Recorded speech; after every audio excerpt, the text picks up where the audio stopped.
Welcome back to my channel. So in this video I'm going to cover the topic objectives of pricing.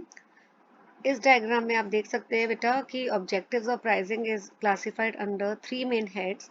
The first is profitability objective, right? यहाँ पे देखिए. Second is market related and the third is public relation objectives. Then profitability objectives के अंदर दो points हैं सब points and market related में again 3 सब पॉइंट्स हैं एंड पब्लिक रिलेशन में 2 पॉइंट्स. तो जब भी आपके एग्जाम में आपको ये वाला क्वेश्चन आए कि you have to explain what are the objectives of pricing, it is very much expected from you all that you support your answer with the help of such kind of mind maps or flow charts, right? So now let's study each point. The first one is profitability. देखिए बेटा, हर business का जो M होता है वो क्या होता है? प्रॉफिट अर्न करना. कोई भी बिजनेस अगर कंटिन्यूसली लॉस इनकर कर रही है तो it can not survive for a longer period of time.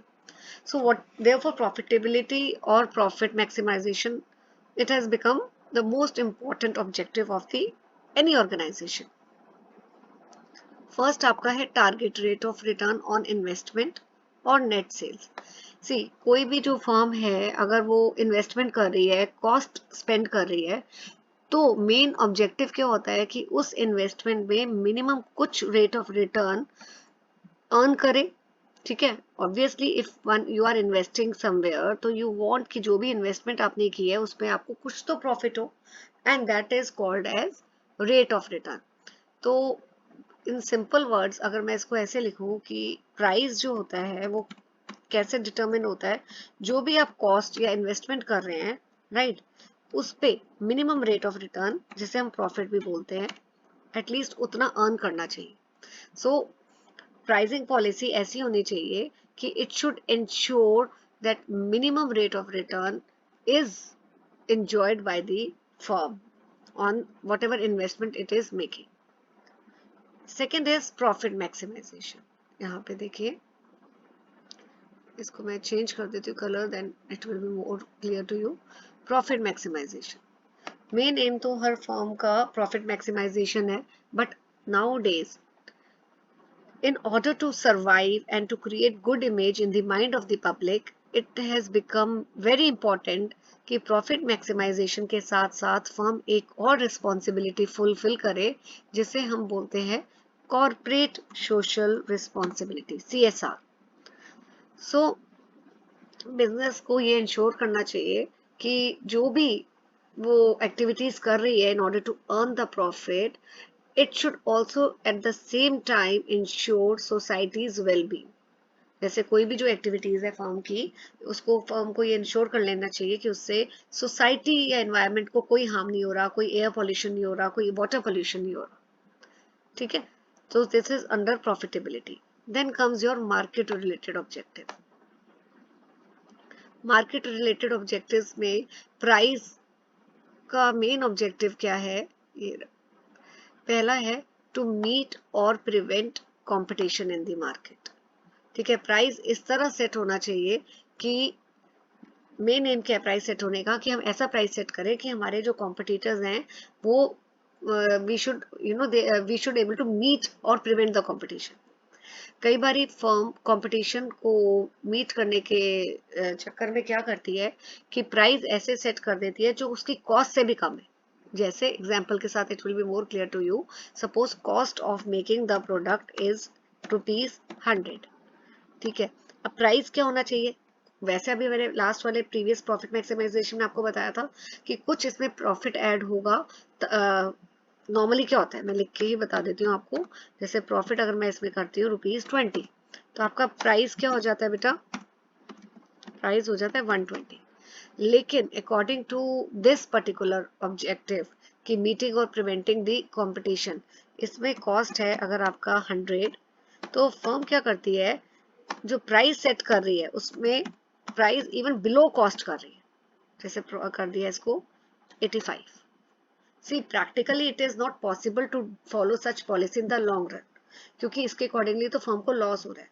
But basically firm का क्या ऑब्जेक्टिव रहता है कि they charge less than even cost, because firm को लगता है कि इस तरह करने से they will be able to prevent the new firms to enter the market. उनको लगेगा कि जो बाकी जो लोग मार्केट में आना चाह रहे हैं, नई फर्म्स आना चाह रहे हैं, उनके लिए ये काइंड ऑफ एक डिस्करेजमेंट है। They will not like to enter the market where the people और existing sellers are selling below the cost, right.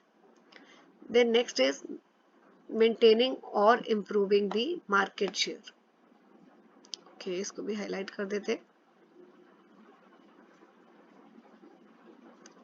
Maintaining और improving the market share. See market share का मतलब क्या होता है?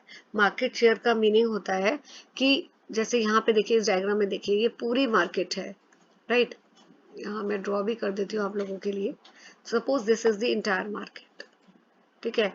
और कोई भी आप सेलर ए हैं and there are 3 or 4 more sellers. तो राइट, इसको मैं थोड़ा सा बेटर कर देती हूँ समझाने के लिए आपको। Just okay, let me draw again, ठीक है। तो ये आपका, ठीक है, इसमें यहाँ पे ये जो देखिए, ये मार्केट को हमने डिवाइड किया है। सेलर ए इतना शेयर ले रहा है, सेलर बी जो है, आपसे I think this will be better to use. Seller B जो है यूजिंग दिस, सेलर सी का जो मार्केट शेयर है वो ये है, and this is the market share of seller A. अब कोई भी जो सेलर होता है, सपोज उनका रिस्पेक्टिव शेयर्स इतना है कि टोटल मार्केट में से इतना मार्केट को, मार्केट शेयर का मतलब है इतनी मार्केट को ये ऑलरेडी कैप्चर कर रहे हैं। बट हर सेलर का एम क्या होता है? मैक्सिमम मार्केट शेयर मेंटेन करना, उतना एटलीस्ट, या और ज्यादा कैप्चर करना, ठीक है। तो अगर ज्यादा ये वाला, अगर ये एम है किसी भी सेलर का कि मैक्सिमम मार्केट शेयर कैप्चर करना, वो कैसे पॉसिबल होगा? वो तभी पॉसिबल होगा कि फर्म का प्राइस इस तरह सेट किया जाए कि which is very attractive for the customer and they by your products. और जब वो ज्यादा से ज्यादा कस्टमर आपके प्रोडक्ट को बाय करेंगे तो सेलर के लिए इजी हो जाएगा मार्केट को कैप्चर करना और मार्केट शेयर को इम्प्रूव करना। सो यहाँ पे देखिए, व्हेन अ मार्केट, इसको हाईलाइट कर देते हैं, right. When a market has a potential for growth, market share is better indicator of firm's effectiveness than target rate of return.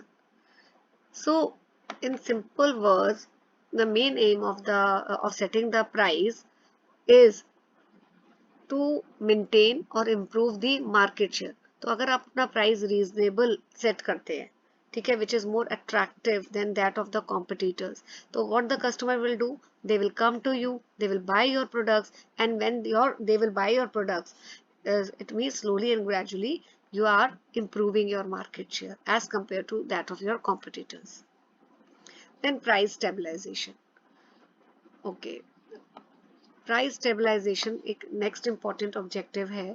सी, आपने ओलिगोपोली अगर क्लास 11th इकोनॉमिक्स में पढ़ा है बेटा, ओलिगोपोली कौन सी सिचुएशन होती है जहाँ पे फ्यू सेलर्स होते हैं, ठीक है, मार्केट में, and there is one big seller who act as a price leader.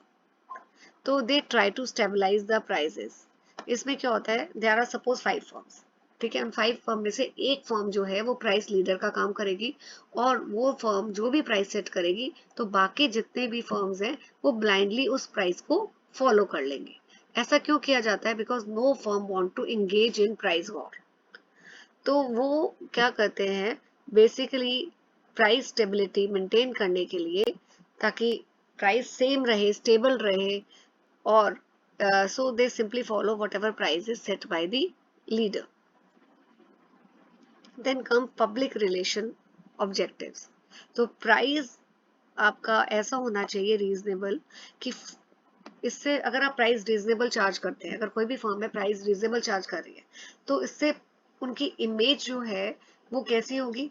The people, public और the customer will feel that they are genuinely existing for customers. They are not, the main intention is not to cheat or to loot the customer by charging high price. तो price ऐसा होना चाहिए जिससे firm की एक good image better image लोगों के सामने हो. If they will charge very high price, what people will think? They will, the firm, they will not like that firm. On the other hand, if they will charge reasonable price, people will have good image of them. ठीक है, तो इसलिए main M क्या है? Enhancing the public image. Price ऐसा होना चाहिए जिससे उन फर्म की इमेज जो है वो अच्छी हो लोगों के आगे. नेक्स्ट है resource mobilisation. Right? What is resource mobilization? It means creating resources for either self-development or reinvestment in the firm.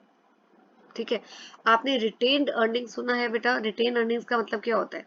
जो भी प्रॉफिट्स फर्म अर्न करती है, either firm use that profit for development activities. And वो कैसे होता है? Firm क्या करती है? उन प्रॉफिट्स को दोबारा री इन्वेस्ट कर देती है.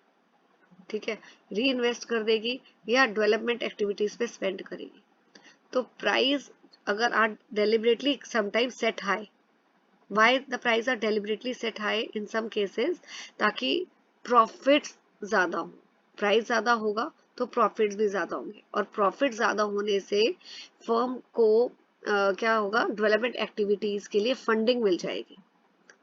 तो sometimes for prices are deliberately set high so that the firm is able to generate the profits which can be further reinvested for firm's growth and development.